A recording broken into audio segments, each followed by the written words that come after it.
Namaste. Today I have an interesting guest from India, Sushil Pandit. Sushil ji, Namaskar. Namaskar and welcome. Thank you. You are on a visit to US and Canada. Yes. And I welcome you to my show. Thank you. To tell viewers a little bit, Sushil Pandit has been a journalist. He's a very well-known activist for Kashmiri Hindus, involved in a lot of intellectual work. You can watch him on YouTube, quite a few channels. And the reason I wanted to have you here as a guest is to understand from your perspective the whole Kashmir situation. So give us a little positioning of yourself, how you're positioned with this Kashmir movement. Yes. And then we'll talk about what you think of these problems and what you think of the solutions and so on. First of all, thank you so much for having me here, Rajiv ji. My pleasure. It's a great honor to be talking to you about something that I feel so strongly about. I am a Kashmiri, born to Kashmiri parents, and therefore whatever happens there is very close to my heart, and it impacts me, my family, and whatever I do in life.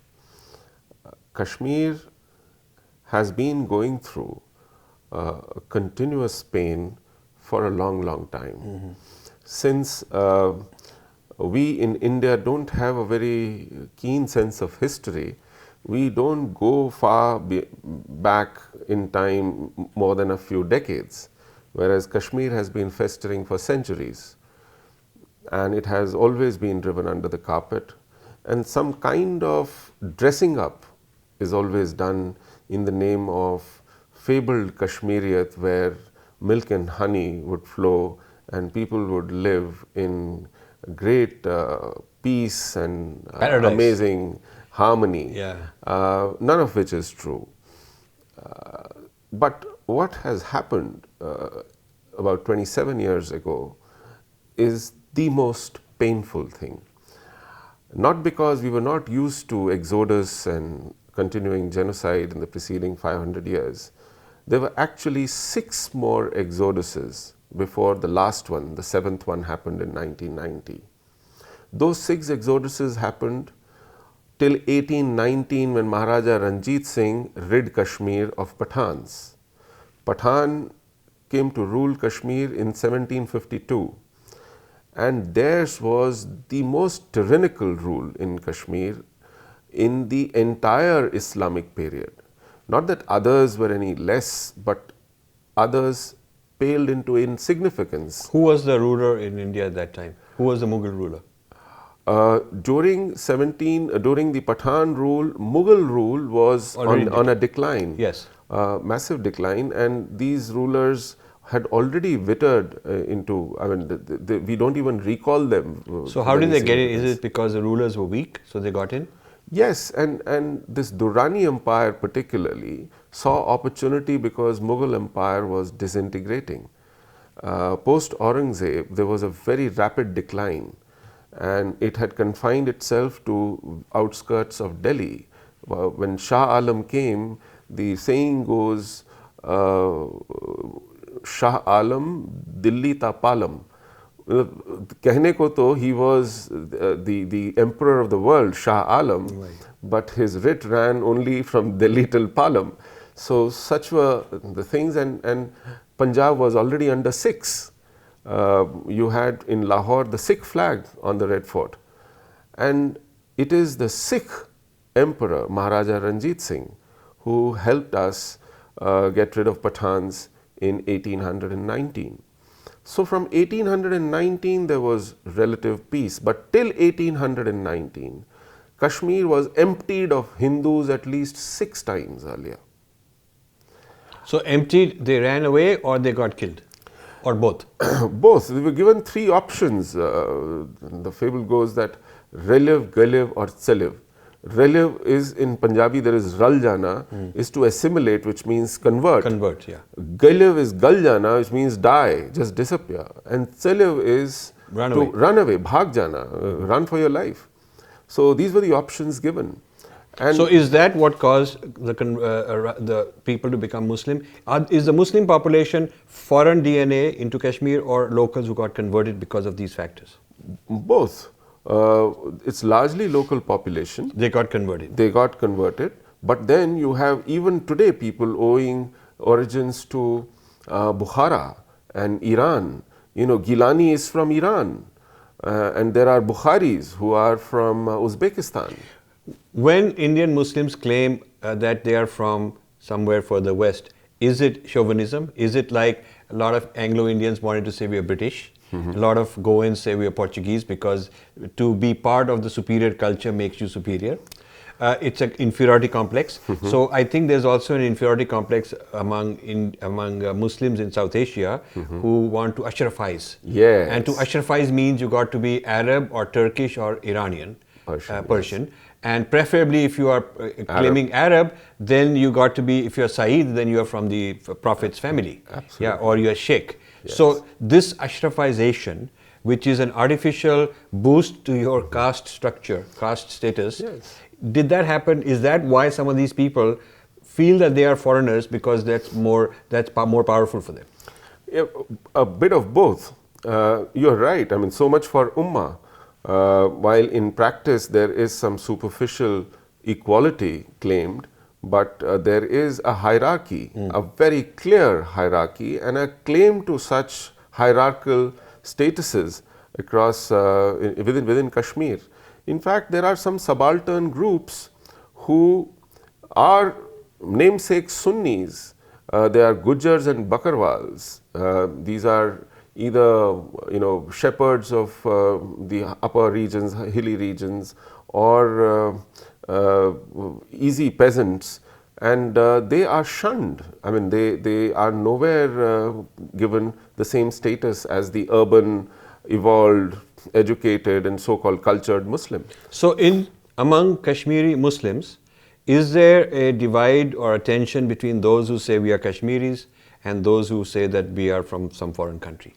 Like there is among Bengalis. There is that sense of, okay, we are all Bengalis and brotherhood and all that stuff, but there is a Bengali Hindu kind of a thing. And even the Bengalis in Bangladesh, Muslims, they wanted to separate from West Pakistan because they didn't want Urdu imposed. Yes. And they said, we are Muslims, all right, but we are also Bengalis. So is there a similar thing among Kashmiris? Far from it. In fact, I compliment Bengali Muslims for standing by their language. They actually gave lives to defend and uphold right to mother tongue. In fact, on 21st of February 1952, 6 youth in Dhaka University faced bullets and died in order to assert their right to be educated in Bangla and to work in Bangla against the imposition of Urdu, which is why UN, when it came to declaring the World Mother Tongue Day in 1968, mind you, Bangladesh wasn't born, it chose 21 February, 21st of February, in order to honor those who gave their lives for their mother tongue. Nothing like that in Kashmir. Sir, Kashmiri was one of the 14 languages identified in the 8th schedule of Indian Constitution when we gave ourselves this constitution in 1950. And this remains the only language among those 14 which is not taught in any school, which has no textbook, which has no teacher, which has no syllabus, which has no qualification, which has no work happening in government or elsewhere, which has no books, newspapers, literature published. It is the most unfortunate language where the sons of this language are out to kill it. It is the only one among those 14 languages. If you still have to read it, take out a 100-rupee note, look for a Nastaliq script. There are 3 of them, Sindhi, Urdu and Kashmiri. And there you will read Hathropi. That's where you have to go to read Kashmiri, unless you really hunt for some old book, some die-hard maverick who insisted on publishing one, but you don't find it very easily. So I have here I want to interject a person I have known for a while, Dr. Karan Singh. He's visited this house. We've known each other for a while. I have a problem with him because as Maharaja of Kashmir, or as the son of the Maharaja of Kashmir, he hasn't done his job. He was once saying to me that he'd like to be President of India and he wants support. So I told him, it was at a talk I was giving in India International Center. This is a public thing. So I said, I wouldn't back you, because how will you represent and defend the people of India when you haven't done that for Kashmirs? You haven't really represented Kashmiris. And so he wanted to know what could I have done? And I said, look at Dalai Lama, he lost his homeland, but he's an ambassador. He goes everywhere. He has put Tibet on the map, and the issue of Tibetans is on the map. So Tibetan culture, Tibetan language, religion, all of that, history is controlled by Dalai Lama and a group of people. So wasn't it Karan Singh's job to organize and lead the Kashmiris who've been displaced, who've been genocided, or all kinds of things have happened to them? The ones that survived, the ones that are still interested in their identity, wasn't it his job as the Maharaja from the Maharaja family, which he hasn't done? I mean, he goes to events and he's doing ribbon cutting and he's giving this shloka from Gita and he's Bhakt of Shiva and whatnot. All that is great, but it's very repetitious. However, as a world-class statesman, he had the job, he had positions, he was head of ICCR, he was head of so many government institutions where there was government funding, government prestige, government power. I mean, he could have gotten speeches in the UN any time, he could have gotten speeches anywhere. And he could have used it to mobilize the cause of the Kashmiri people. But I never heard him do that. So what is the Kashmiri Pandit's relationship with the Maharaja himself? Before we can blame other people. You know, it's a tricky question, Rajiv ji. He's an elder statesman today. He's very erudite. He's known for his knowledge. He's a scholarly man. He's a very scholarly man and very man of great poise. But what does he stand for? Name anything. In fact, he betrayed his father. I say it with utmost pain. How did he betray his father? When Government of India exiled him from the state of Jammu and Kashmir, when every other king was being made Raj Pramukh, even Nizam of Hyderabad, who called for police action, who caused bloodshed, was eventually made a Raj Pramukh. This man who begged India to accede Kashmir to Indian Union was immediately exiled. Who even adhered to the precondition that I'll appoint. He actually had to go through the humiliation of appointing Sheikh Abdullah, a fugitive from state, as his prime minister. And the price he had to pay was getting exiled from the state and to die in Mumbai decades later. He betrayed his father in order to become the regent on the say-so of government. In fact, there was a will by his father. He forbade his son even to his last rites. Because I think he was born in an aristocratic, rich, powerful family. He entered politics and it worked for him. He's very polished, but he hasn't really done the hard work. He hasn't really done the tapasya for his people. He hasn't gone out to fight for them. He is let down everyone. As you very rightly say, he could have been a rallying point. Yes. In fact, his father was one of the very few princes who in 1927 stood up in the Princely Conference in London, roundtable conference that British organized in order to undermine Congress's movement. And his father had unequivocally said that India must be given freedom and Kashmir belongs to India, not because he is saying so, but because his ancestors had united Kashmir with India. And it is this statement that he had to pay a price for. British created all kinds of trouble against him. He also refused to give Gilgit agency to British who wanted to monitor Soviet Union from the bases in Gilgit. And eventually so much trouble was created for him, riots were created in his kingdom, that he had to sign off Gilgit-Baltistan into some kind of a long lease with the British. So he was a study in contrast vis-a-vis his father, who was a patriot. See, I even suggested, okay, he said, I want to do scholarly work. I said, but you're also a politician. You want to be president, you want to do all the... When politics gives you something, you want to take it too, but not give back the responsibility. However, even if you say you want to be limited to scholarly work, why not produce a 5, 10, 15 volume history of Kashmir? Absolutely. That becomes world standard. When people research Kashmir, there is no Dr. Karan Singh work that pops up. It should pop up. It should be in every library because Kashmir is an important topic. Huge. People do want to study the history, the philosophy, the background, the whole history of Shaivism in Kashmir, the whole history of Buddhism in Kashmir. These are great parts of Kashmiri history. and part of the whole region of the world, the Kashmir contributions. So you would expect that the ruler or somebody from the ruler family would actually play this kind of a role. And I feel disappointed. Absolutely no. We all feel disappointed. In fact, a bigger disappointment is in the fact that he, through Dharmarth Trust, controls all the temples and religious bodies of Hindus across the state of Jammu and Kashmir. Is that true? Yes. But the fact is... It's not controlled by the temple trust, the government? No.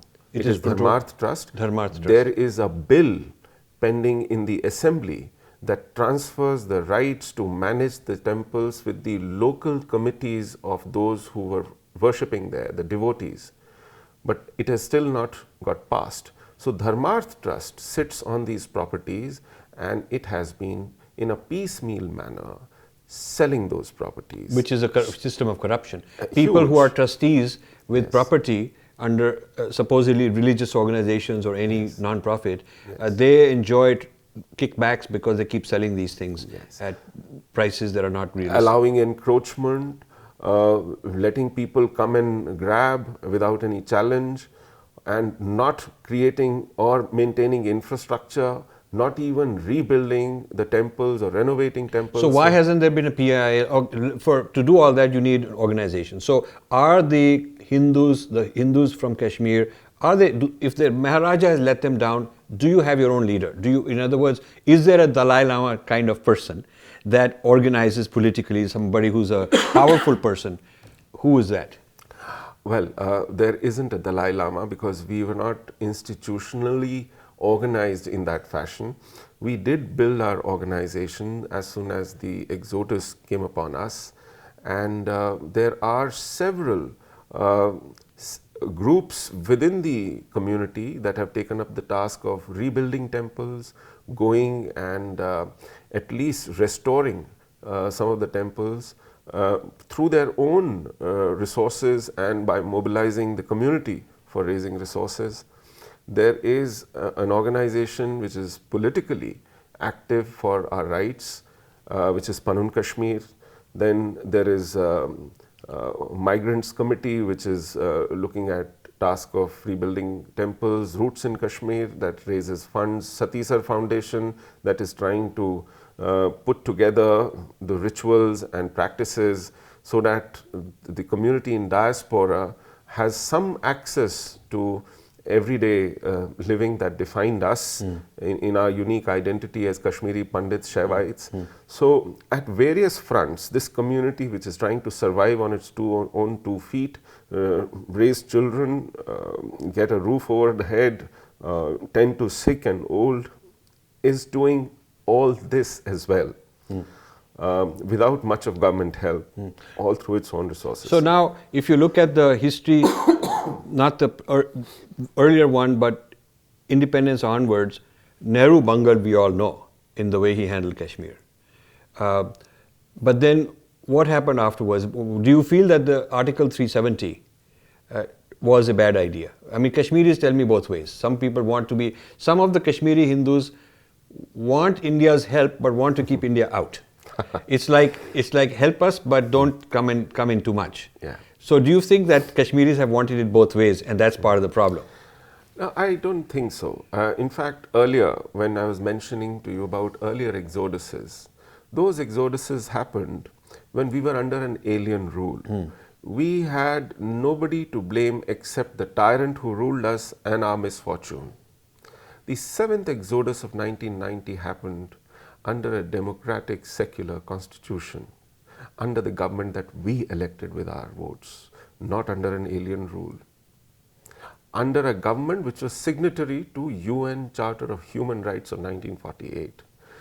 Under a system where there was a free press to report on what was happening and to bring government and establishment to account for this, which is why it becomes more painful. And the seeds of this were sown in 1947 when the state acceded to Union of India. Article 370 in essence does what? There are often parallels drawn which are wrong. people say there is Article 371, there is a special status for Nagaland and Mizoram, you can't buy land in Himachal Pradesh also. But those are red herrings. Article 370 is not about real estate, somebody's ability to buy or sell plots or land or farms in some geography. No. What Article 370 in essence does is that it doesn't allow the writ of Indian Parliament, which is our supreme sovereign body, beyond the borders of Punjab into Jammu and Kashmir. This Parliament has a right to legislate on every square inch of India, but it has no jurisdiction in the state of Jammu and Kashmir. This alienates a territory. This, in fact, gives us some kind of a limitation. You're kind of an orphan. Absolutely. Yeah. So, writ of Constitution of India doesn't run into the state of Jammu and Kashmir. So now this Article 370, was it part of the UN resolution? Not at all. So then it was just a unilateral thing that India did. Yeah. See. So India could change it. Because there's no third party being violated. Absolutely. So tomorrow if they could change it, there's no international case. None whatsoever. In fact, accession took place on 26th of October 1947. Indian Constitution wasn't even thought of at that time. Indian Constitution was finalized end of November 1950, was given to ourselves on 26th of January 1951. So, Indian Constitution incorporated Article 370 in the second half of November 1949. Second half of November 1949, with an active dissent of the chairman of the drafting committee, Dr. Bhimrao Ambedkar, who opposed it tooth and nail, and he boycotted the session when it was taken up and incorporated. So I can see this Congress party willy-nilly, compromised here and there, not wanting to take action. What is the excuse for the BJP government not to do something? Well, you want me to open a can of worms? Please do. You see, BJP and its precursor Jan Sangh were formed on some very key, sharply defined principles. One of which was repudiation of Article 370. Another one, of course, was Akhand Bharat. Third was Uniform Civil Code. Ayodhya came much later. These three were the core principles. But they haven't done much about them. Yeah. What happened to Akhand Bharat? It's just slogans. No. After Pandit Deen Dayal Upadhyay died, in late 60s, the first election that Bharatiya Jana Sangh fought, general election, was in 1971. That was the first time the principle of Akhand Bharat was quietly dropped from the manifesto. There was no debate, there was no consultation, there was no mea culpa that sorry we were fools, we shouldn't have put it there in the first place. No reflection on it. Nothing. Just, yeah. It as if didn't exist. It was so surreptitiously dropped. And yet Deen Dayal Upadhyay is kind of deified. So this was but his idea has been killed. Yes. Now, nobody expected Jana Sangh to raise an army and go and undo the partition. It was an essential article of faith. It was a belief that India is one. It couldn't be divided through some political machinations of either Muslim League or a colonial master, or succumb to the weaknesses of a Congress. But I will tell you here, I am glad India got partitioned. I am glad, because if it were a unified South Asia, a greater pre-partition kind of India, it would be a Muslim-ruled country. It would have become Mughalistan. I really believe that if you take the populations of India, Pakistan and Bangladesh, even though it's not more than 50%, but there's the unity of Muslims and the disunity of Hindus. Plus, if you're 30%, it would be the largest Muslim minority anywhere in the world and the largest numerical Muslim population in any one country in the world. And a very huge percent of the total worldwide Muslim population, 500 million. That would be a huge number. So this would have been our plight right now. So rather than fighting an external Pakistan, you would be fighting a civil war inside. I wish there had not been a partition. But now that there has been a partition, I do not wish a reunification. I just don't think it's possible. But we'll talk about that in a moment. I couldn't agree more with you on this. In fact, this is what a hindsight tells you. Yes. In fact, if Bangladesh and Pakistan tomorrow say we want to undo partition, we should be running. We should say, hell no. Yes. We don't want to. It's like swallowing a cancer. Yeah. So a cancer comes and says, you eat me up. But in 1971, when it was dropped from the manifesto, there may have been several considerations. This was certainly not one of them. But I'm more concerned about dropping the 370. Yes. The Article 370. Yes. And Article 370 has remained in every manifesto of Bharatiya Janata Party, even 2014. Yeah, I used to live in New Rajendra Nagar in Delhi long back. My then parents moved to GK2. So that is the adda of the Jan Sangh. Yes. So Balraj Madhok used to be coming all the time, visiting, come to our house, have chai with my parents and all. We used to know each other. And he was a very solid warrior for Kashmir. Yes. And he was from Kashmir. Yeah, he was a very solid warrior. And he was into this get rid of the Article 370. I remember as a very young boy listening to what he had to say. Oh, yes. That BJP, that is gone. That kind of a voice, I don't see that. Yeah, it's unfortunate. As I was saying, till May 2014 general election, it was part of our BJP's manifesto. And this was the calling card of BJP. No other political formation across the country championed this cause as fiercely, as steadfastly as BJP did. In fact, it not only mobilized voters across the country, not just Kashmir, it mobilized foot soldiers, karyakartas, it conducted workshops across the country. But tell me, what would happen, suppose tomorrow morning you wake up and the newspaper says Article 370 repealed. First of all, to do it, is it the president who has to do it? Is the parliament? What does it take? It just takes a presidential proclamation. That's it. Is it a constitutional amendment? No. The president can just do it. It's a presidential proclamation because it is a temporary and transient article. Okay. So let's say tomorrow the president has done this. What do you think will go wrong? Nothing. I mean, there must be something that these people are afraid of.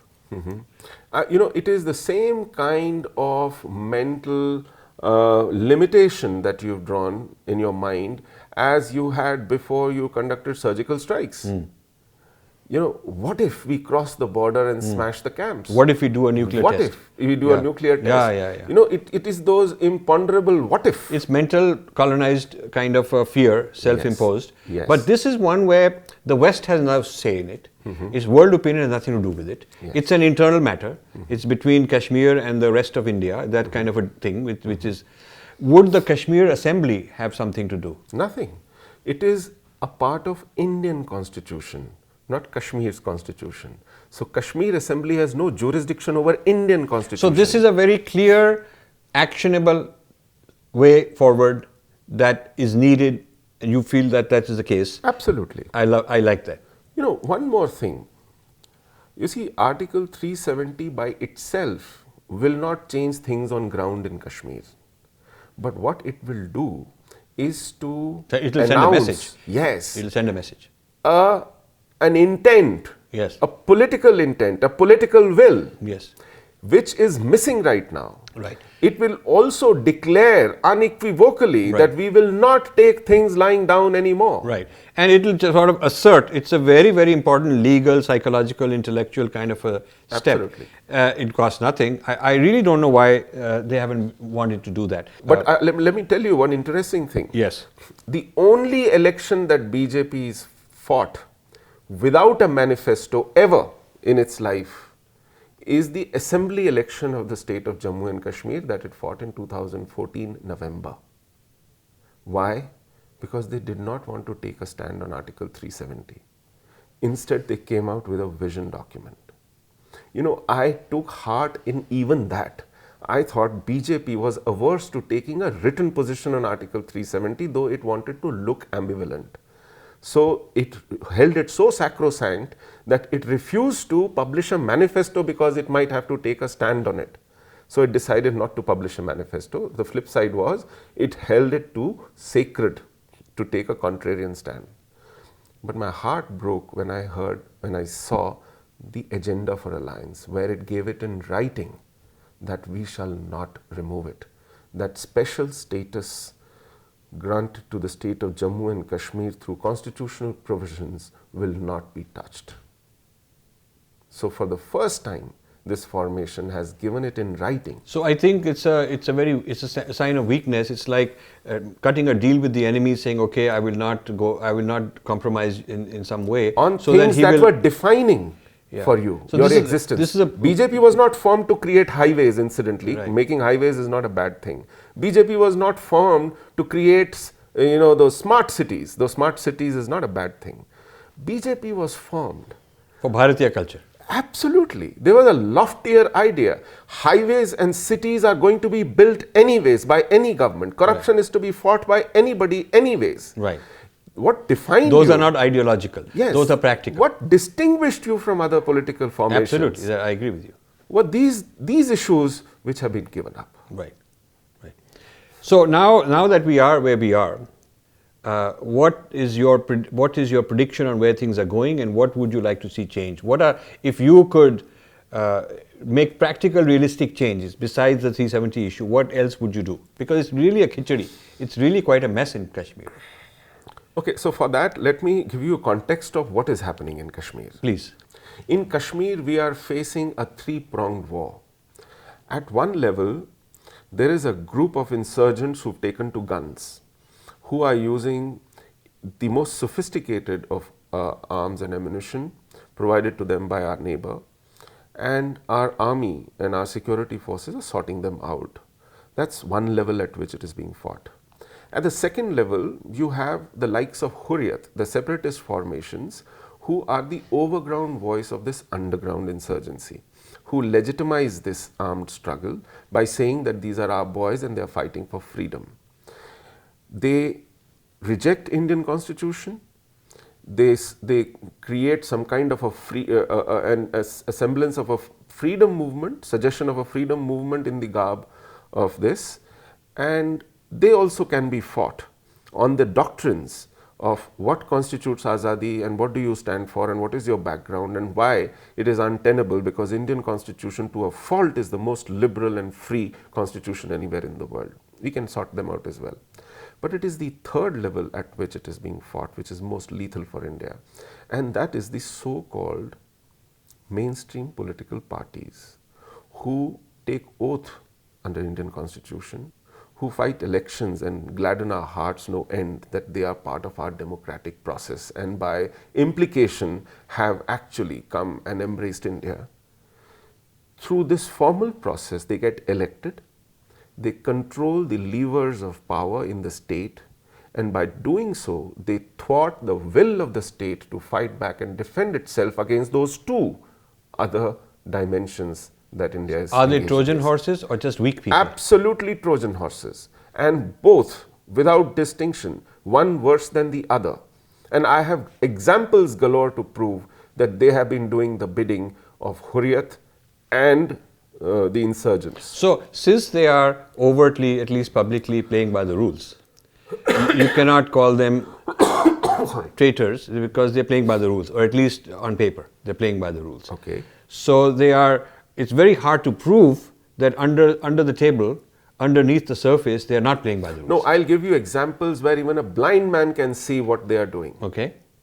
For example, when Omar Abdullah was ruling, 10,000 Rohingyas, all the way from Burma's Rakhine state, came across Bangladesh, across the entire breadth of India, in Bhatindi area of Jammu, which is barely 50 kilometers as the crow flies from LOC, and have been put up there as refugees. These are all Muslims who Burmese Buddhists could not stand on their soil. And they are engaged in all kinds of activities. Now, which state is doing this? A state which is already neck deep in trouble. A state which would not give an inch of land at 12 to 13,000 feet above sea level for pilgrims who come for Amarnath Yatra to create some porta cabins that would house them when pelting rain comes down, when somebody suffers a heart attack or somebody suffers a fracture or somebody needs oxygen. They wouldn't give land for that. But they have given land to 10,000 Rohingyas within 50 kilometers of LOC in Jammu in order to change the demography of Jammu. So, if democracy is the method for electing governments, then democracy gives rights to everybody who's a local, who's a citizen. And if the majority of the people are like that, if the majority of people are anti-Indian, anti-Hindu, Hindu-phobic, all of that, then it's inevitable that sooner or later such kind of a voice will come to power. You don't want the alternative of president's rule, which is a sort of dictatorship, it's only for a temporary period. So you have a choice between a dictatorship that can rule more just and properly, fairly, versus a democratically elected government which is going to be Islamist. I mean, in Iran, they went for democracy. The Shah was a dictator. The Americans said, no, we want human rights, we want democracy. So they got rid of the dictator, and look what happened. We got the Ayatollah and all of this. And Iran being the axis of evil is a very recent thing. I was in the United States when Shah of Iran ruled, and it was the preferred ally. The biggest petroleum exporting ally of the United States was Iran. Sure. So this business of creating democracy instead of dictatorship in an Islamic majority country backfired. The same thing happened with Saddam Hussein. For all the problems that he was creating for his people, he was not creating problems for outsiders. He was not exporting terror. He had kept the lid on these things and he knew how to rule them. And maybe they are evolved only to a very ruffian, kind of a semi-animal, little bit better than animal state. Some human beings are. And they need the danda. They need a terror. They need somebody who can control them. So again, United States made the mistake that we need democracy, we got rid of him. So now we're doing it in Syria. So in one Muslim place after another, the US experiment to bring in democracy has led to chaos and more Islam coming, more radical Islam coming.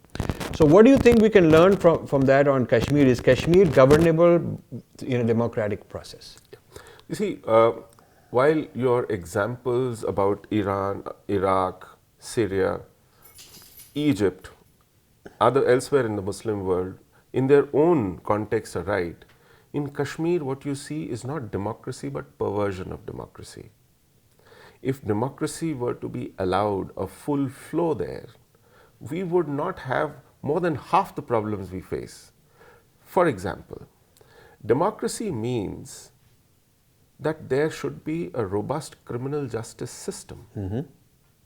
Let me tell you, 28 years ago, this Hindu minority was driven out of Kashmir through murder, rape, arson, mayhem, abduction, desecration of temples, terror unleashed, massacres.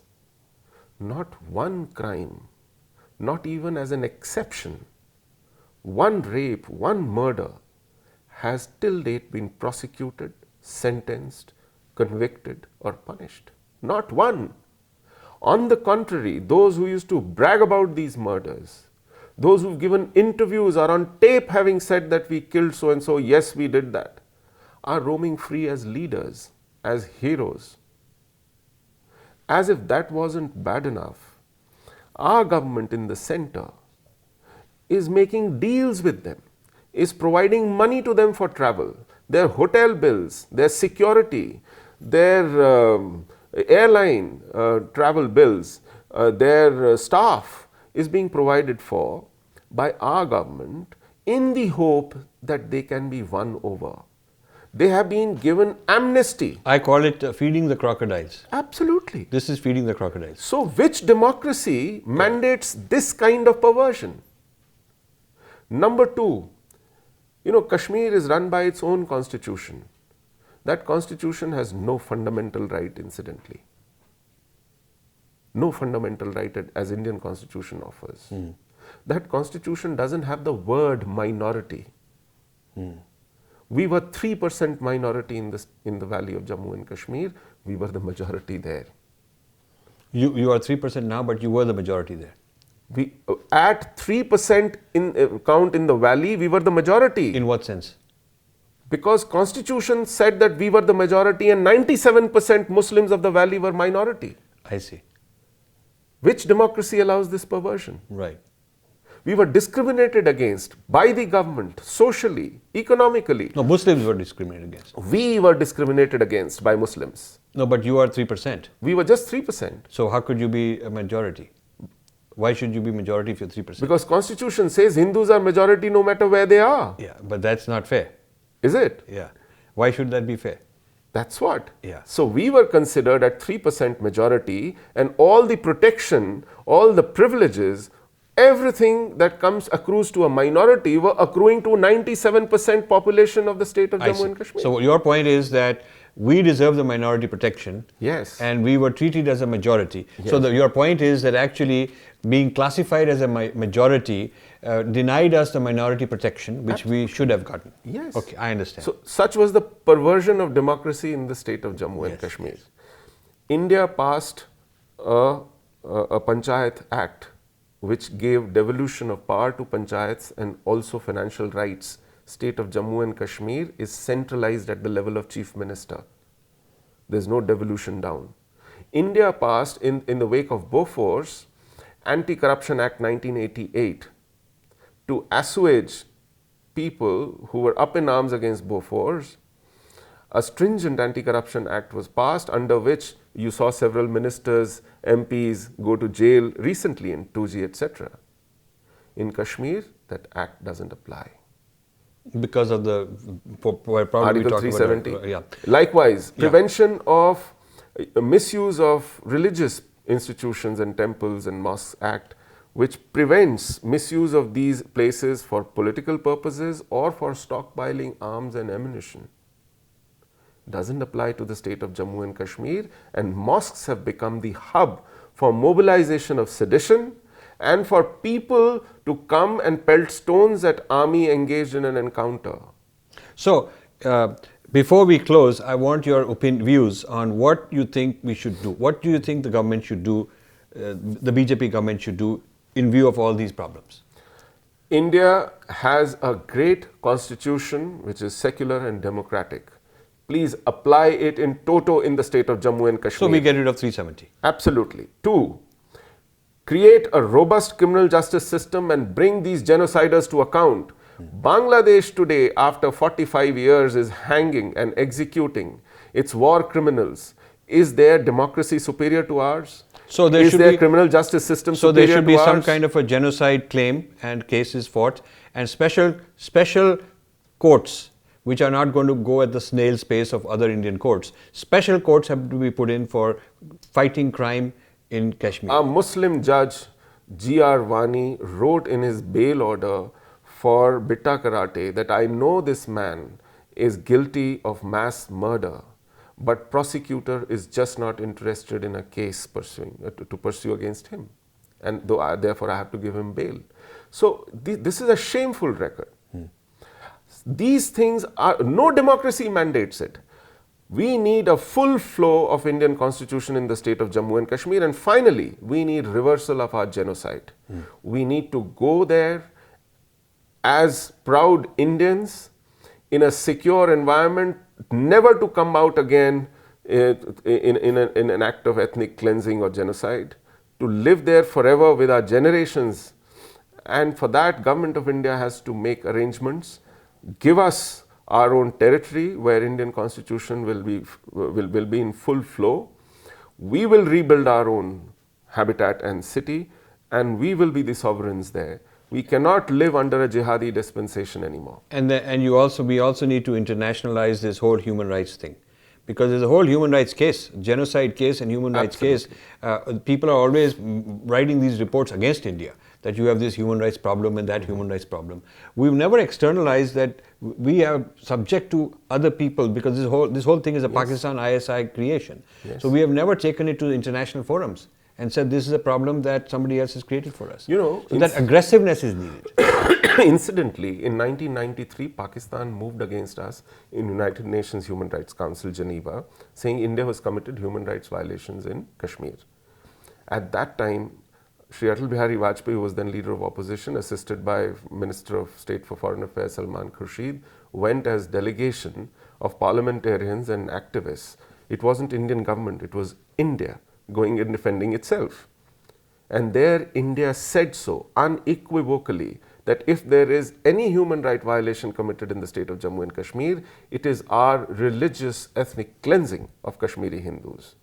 But when we came back, we moved our own Human Rights Commission, National Human Rights Commission, which was newly formed, and the founder chairman, Justice Venkatachalaya, when asked the government to respond to our petition, the government in writing said that the exodus of Kashmiri Pandits from Kashmir Valley is self-induced. Washing their hands. Completely.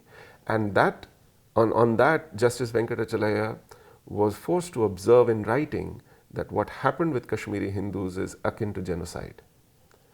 This government just doesn't take responsibility.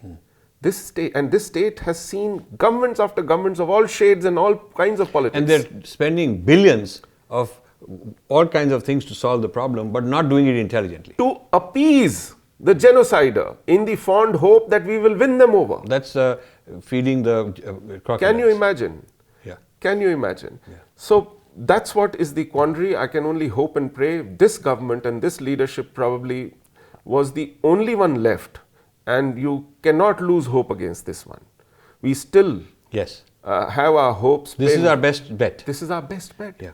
Good. We have no option. So Sushil ji, I'm delighted to have you this so discussion much. with you. Thanks And for I the just want to opportunity. tell you as a Punjabi, my father, my parents' generation were kicked out. They had to run from Lahore. They were also, refugees, and they barely saved their lives and all that. So we have many family members who didn't make it. So we are also the pre-partition Lahore part, which went to Pakistan. We had to run from there. So I understand the plight of people who have to leave their homeland, so I have all my compassion and my support and all my in any way I can help. I'd like to do that. Rajiv ji is so nice, but it's not our struggle.